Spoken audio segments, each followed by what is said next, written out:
It's The Vibe with Tanya Rad and EJ, and I would like to welcome one of my very best friends to the show. He is a fellow podcaster. He has been on your TV screens. You've been watching him forever. He is on every red carpet from the Met Gala to the Grammys and everything in between. He is a fashion icon. He is a Lady Gaga fanatic. Please welcome to the show, Brad Goreski, everybody. Hey, everyone. Hey, T. Congrats on the show. I'm just currently, I've been on the TVs for so long in front of people that now I'm realizing I need to hold up my face a little bit. You actually age in reverse. It's actually weird. Oh, I don't know. You don't think so? You just saw me in person, so I'll say thank you very much for that. Everything looks good. Thanks. I feel like, there are much bigger problems in the world, but, I'm almost 43 and your face starts just like sliding towards your chin. I didn't realize no one tells you about that in biology class. Nobody tells you about that. Like, we need to know these things when we're younger. Like, wear sunscreen, put sunscreen on your neck and on your hands, because one day you just wake up and you just have crepey skin everywhere. The neck. I've been very into my neck lately. The neck is wild. Because during quarantine, I've been like running outside a lot. And so I've been like putting so much SPF on my neck. It's like, not even funny. And for ladies, for guys too, but for women on the décolletage too. Mm-hmm. As you were saying, putting it on your chest. Décolletage. Yeah. I don't even know what that means, but we're going to go with what he said. You don't know décolletage? No, I don't. It's just my chest. Yeah. Yeah. Okay, well, I'm really excited to have you on The Vibe today because this is our podcasting hour, and you have a podcast that I was just on. It's called Brad Behavior. Yes, I like to rhyme everything with my name. Which is so cute. The good, the Brad, and the ugly is like my new favorite thing. That's a really good one. That was given to me by another guest who was on my podcast, Brad Behavior, this week, Bob the Drag Queen. She came with like a full list of new titles for me that I'm like just sitting here spinning, trying to think of ways I can use them. Rebrand. Constantly. For people that are listening, what could they expect if they check out your podcast? My podcast it's on the Lady Gang Network, and I love those girls. And the podcast it's pretty easy breezy. It's usually I interview like a celeb or a well-known person, and we just like chit chat about, projects they have going on, and then just like, stuff that comes up naturally. So I've had everybody on from Kaylee Cuoco to Lisa Rinna to Tanya Rad has been Nina. Nina was, you're my second return guest. Oh, okay. Honored.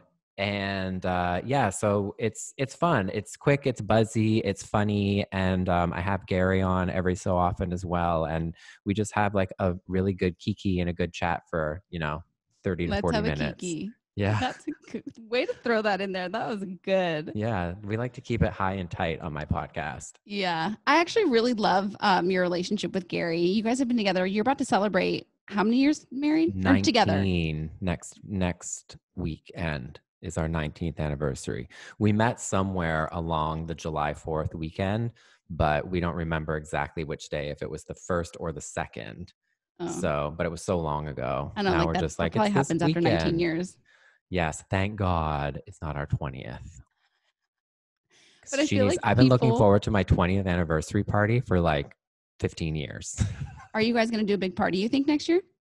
I don't know if we're going to do a big party, but I know we're going to go back. We met in Mykonos in Greece, and I know we're definitely going to go back there and celebrate. So chic. Yeah. The chicest. So fun. Back to the scene of the crime. I feel like definitely something that has been a light for me during quarantine was Bradbucks, because I think a lot of people can relate to having somebody in their life that has that specific drink that you get from any coffee shop that's so obnoxious, but it's so hilarious and amazing. I literally could have watched you and Gary do Bradbucks all day long. Well, it was funny because we did it almost for every single day for a month. I mean, I made him coffee every day, but we filmed it every single day for a month. And then when we didn't know how long quarantine would go on for, we were like, can we actually be doing Bradbucks day 100 35. Like, But what? weirdly, every day it was so different and equally hilarious. That's what's so funny. And like, I loved being able to see what new additions came each day, Oh, like yeah, that whether was there was an fun. apron or like a new machine or some sort of new straw. It was nice because I interacted so much with so many people because people have a lot of opinions about coffee. And Hmm. then baristas from Starbucks that weren't working, obviously at the time because Starbucks was closed down, they were DMing me telling me how to make Gary's drink properly, which is a grande iced cafe mocha, 2 pump, no whip with almond milk. And so I was getting all of these suggestions about like when to put in the syrup, when to put in the espresso, how, like what I could stir it with, if I was using, what I could do with the milk. So it was kind of like it turned into what it came from a natural need for me to want to be able to make sure that Gary got caffeinated every day, Naturally. into being able to connect with so many people during this time when we were obviously all disconnected. So that was nice. Yeah. And for it's still up on your Instagram, yeah? All Oh the yeah. Okay, Yeah, so if it's you guys all are up in if you're my listening, IGTV. I highly recommend you go to Brad Goreski's Instagram. It's just at Brad Goreski, right? Yep. And watch these videos because they're super, super funny and they were super viral. And I just really enjoyed them. And I also think I want you to talk about because other people that are listening that maybe want to get into the podcasting space or kind of want to start creating something for themselves, I want you to talk about how you basically you got a brand new show off of your Instagram account because everybody was just obsessed with watching Gary, your husband, try different foods and seeing his reaction to it. And the buzz was so hot from that TV executives were like, we want to make a show out of this. Yeah, I think always going back to your first point, I think creating anything from a place of passion and, wanting to share things with people with no kind of expectation behind it that you're going to get something is always a great place to come from. So last summer when Gary and I were traveling, we went to Italy, and um, I had just started like recording things that we were doing. And weirdly, they got so much interaction from my followers, and people were sending them everywhere. And then people were writing articles about our, like, what was happening while we were traveling. And about a month after we got home, I got a DM from an exec at HBO Max, who I had worked with on my show, Brad World. And she was the head of the production company at that point, and she was responding to my videos and said, how can we make this into a TV show? And it just went from there. So we've filmed 2 episodes already. And then obviously everything got shut down with COVID, and so we're just waiting to find out when we can finish filming the series. It's called Brad and Gary Go To. And yeah, it was a pleasant surprise, but very unexpected, because I know, but that's whenever the we put something up and put it out there, and people watch it and respond to it, we're like, I can't believe people like this. it's almost like when we started doing these dance videos when Ariana Grande like came back in the scene. This I can't remember what album it was when It was Sweetener. but what song was it? It It was like was got No Tears Left to Cry. No Tears Left to Cry. It was when Ariana Grande dropped No Tears Left to Cry, and there's no bigger Ariana Grande fan than Brad Goreski. And so I went Ride over or to Die. your well, I you ride love or her die. so much. And I went to your house to celebrate. I brought like you matching sweatshirts. We had matching Ariana Grande sweatshirts, That's and we right. just danced, like just fully danced. This one wasn't even choreographed, and people loved it. Like just Love. loved it. And then we started doing them to our Ari songs, but then we started choreographing them and matching outfits, and it just kind of became its own thing. And it's so true. It's like when you do something without like any intention behind it, you're just coming from a place of like having fun, and like people really gravitate to it. Well, we talk about this all the time and I think this is a buzzword that goes around a lot, which is authenticity, right? Yeah. So just being it's like when people meet you or they meet me and they're like, oh my God, you're the same as you are on Instagram or on TV or whatever. It's because, yeah, it's like literally me on my Instagram. I haven't like crafted this like life for myself. It's just, it is what it is, It is what it is. that's it. And then I did want to talk to you just because this is, we're doing a lot of celebrations this week for Pride Month. This is like, we're doing a lot of stuff with iHeartRadio, and since Corona, and there can't really be a lot, they can't do the parade like they used to do and things like that. We're doing everything digitally this year. Mm-hmm. How are you celebrating Pride Month?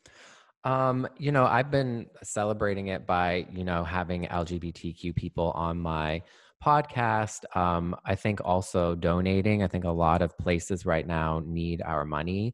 They need our support. And, I've been, living my life out as an out gay man on TV since I started on TV, and have been, very vocal about and supported many organizations. And, yeah, I think, this year especially, it's been great. I think the virtual nature of Pride this year has opened up a lot of really important conversations, and I think has created a lot of different panels and discussions. And I think, it's the 50th year of the actual Pride parade. Mm-hmm. Last year was the anniversary of Stonewall, which is where Pride came from.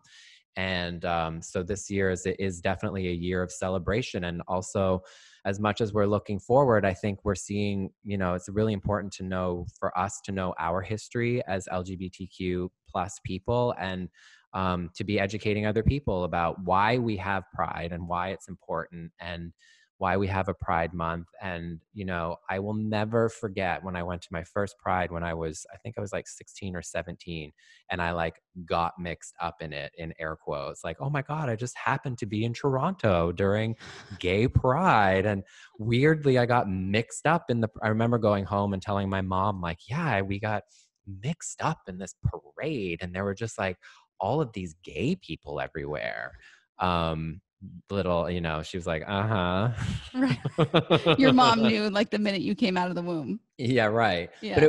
But that was so transformative for me, because I grew up in a small town. So I didn't know that, like, there were so many different people that made up the gay community. I didn't know, we talked about this yesterday, that I didn't have those markers on TV or those people. I didn't know about the gay things that I were following were like iconic women, like Marilyn Monroe, Madonna, like all of those people were like the people that I was taking cues from. So there wasn't Will and Grace, there wasn't, all of the places that people can go to now and see gay representation, even though I hope that it continues to grow more and more in TV and film.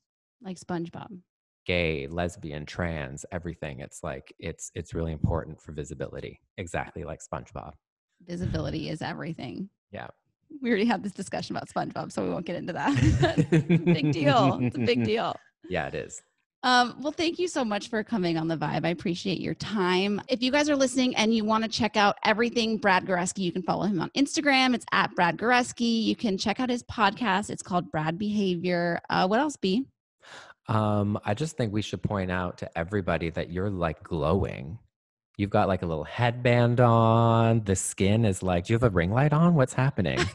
I do have a ring light on, but I'm also deep conditioning my hair as we speak. Wow. So my hair is like She's slicked back like, in a pony. She is glowing. Talk about self-care. Modern woman. Modern woman, baby. Sans Thank you. dry hair. I love you so much. Thank you for being on. Congrats on the show. Thank you. Yay.